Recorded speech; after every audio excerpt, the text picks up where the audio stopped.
All right, so we've got this segment here. This seemed like something interesting to cover. This is from a few weeks ago, but I feel like this hasn't gotten the attention that it deserves.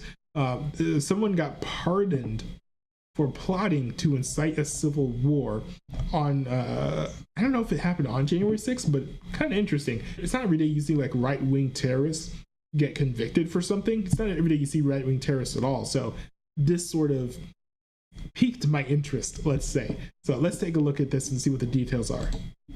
A Tennessee man who was pardoned by President Trump has been sentenced to life in prison for plotting to attack FBI agents and attempting to incite a civil war. Edward Kelly was the fourth rioter to enter the Capitol on January 6th. He faced a separate investigation for targeting federal agents who were looking into his role in the Capitol attack. Now Kelly is set to spend the rest of his life behind bars. For more, let's bring in CBS News Justice correspondent Scott MacFarlane. Scott, what more can you tell us about what happened in this case? Yeah, Jolene, our CBS News review of this case shows that according to the Department of Justice, it was during the investigation of Edward Kelly's role in January 6th that he began targeting the FBI agents and the FBI overall that were part of the investigation into him. This began in 2022, according to the U.S. Department of Justice, that there was some type of plotting, amassing of resources, if not a plan and a way to execute the plan to target federal agents. They call it conspiracy for murder. So Edward Kelly, who was pardoned on January 20th for his role in the U.S. Capitol insurrection, now faces a life prison term for what he did while under investigation for the U.S. Capitol insurrection. There has been, as this week ends, no pardon for Edward Kelly in this separate case, which is being prosecuted in the Eastern District of Tennessee. So first of all, and I'm actually kind of happy to have an opportunity to say this because I think that lately Trump voters have been taking a lot of L's if you just look at things objectively. But this is actually a rare Donald Trump W, right? To have this guy prosecuted who was threatening to topple the federal government. And he's a right-wing aspiring terrorist. I mean, he's a failed one. He didn't succeed. He didn't even get a chance to pull his plan off. But I think that if you wanted to make the argument that, hey, the Trump administration is truly unbiased, this would be the perfect thing to point to. Because if the Trump administration was really just about just protecting Republicans and harming Democrats, then they wouldn't be prosecuting this guy for threatening to create a civil war. Right? They would be like, oh, well, he's on our team. He was literally in the Capitol January 6th. Let this guy go free. He is like one of us. But like, no. He's actually getting prosecuted to the full extent of the law, as he should be. This is good news. He's being prosecuted, and also pretty rare. I feel like that we see right-wing terrorism to this degree. So I'm really glad that when it's happening, it's getting stamped out, because otherwise people would be emboldened to do more things like this. How many other people who were pardoned by the president have since faced new criminal investigations, Scott? Oh, there have been some, including one who was arrested just days later on a gun charge, and another, a Texas man, who was actually freed from prison because of the pardon, not just having his slate clear, but was actually released from the prison gates, who was later charged with child solicitation. That's what's happened so far. But one of the warnings that Justice Department officials gave during the Biden administration was that if there are pardons, these are people with a history of recidivism, of criming again after they get released, and we're seeing that play out already here in 2025. You also have some new reporting on the opposition to the FBI's planned move of its headquarters to the former office of USAID. What have you learned?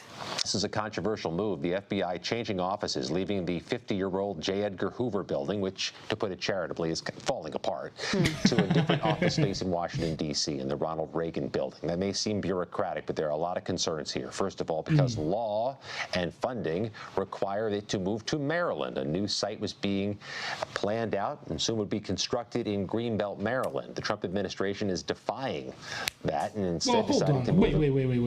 Wait. If the building has not been constructed in Maryland, how can you move there?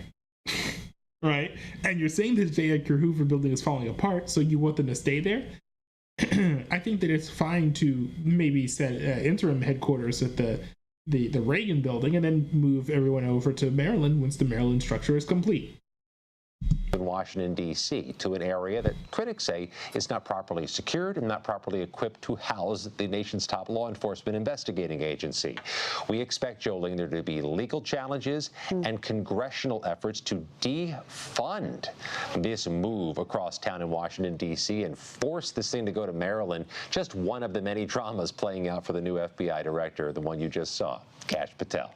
A lot going on there. And there's also some developments in the federal probe examining the death of Daniel Park, who was charged in connection with the bombing of that fertility clinic in Palm Springs, California. What's the latest there? As things happen so quickly, it's easy to lose track of some of these very emergent issues from a few weeks ago. But you'll recall that explosion, that bombing of the fertility clinic in California. There is a man charged with being a co-conspirator. His name is Daniel Park from Washington State. He died in prison while awaiting prosecution on the conspiracy charge. He's 32 years old. Anytime a 32-year-old dies while in custody, there's going to be some questions. His defense lawyer tells CBS News tonight that this likely was a death by suicide, but it raises questions how somebody can die by suicide inside a U.S. federal correctional facility while being held in a high-profile case. There's going to be questions asked by his family and by investigators inside a Los Angeles detention facility, about which questions have been raised already about there's inside a Los Angeles detention facility. His family shouted. I hope someone left a comment there about that. No one left a comment. That's crazy. That almost scared me. I was like, what is that?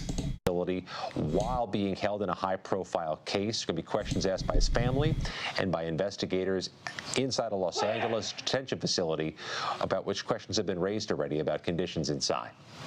Scott MacFarlane, thank you so much for all that reporting.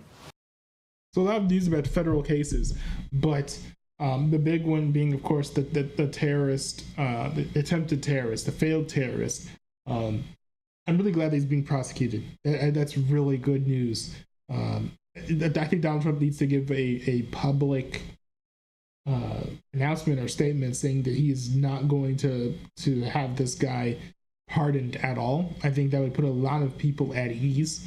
I think a statement like that would be needed because American people need to be assured that Trump is not going to go easy on right-wing terrorists. No one likes terrorism, really, except for extremely radical people. And I don't think that, the majority of Americans want to see right-wing terrorism. I think the majority of Americans also don't want to see left-wing terrorism. We've seen plenty of left-wing terrorism already. And if right-wing terrorism is allowed to fester as well, I think that will cause a lot of Americans a lot of concerns. And for the people who are saying like, oh, this is the start of a civil war, that's the start of a civil war, I think that it would give some credence to those people when it's like, okay, we know that there's like Antifa who's violent at various protests and events, but now on the right, we've also got people who are doing the same thing, who are also allowed to, who are like arrested and then later on left off the hook. Like, this is not looking good. I think he'd be completely valid for having that take. So, really interesting to see what happens there. Of course, no indication yet that guy is going to be pardoned. But, honestly, with this administration, you never know.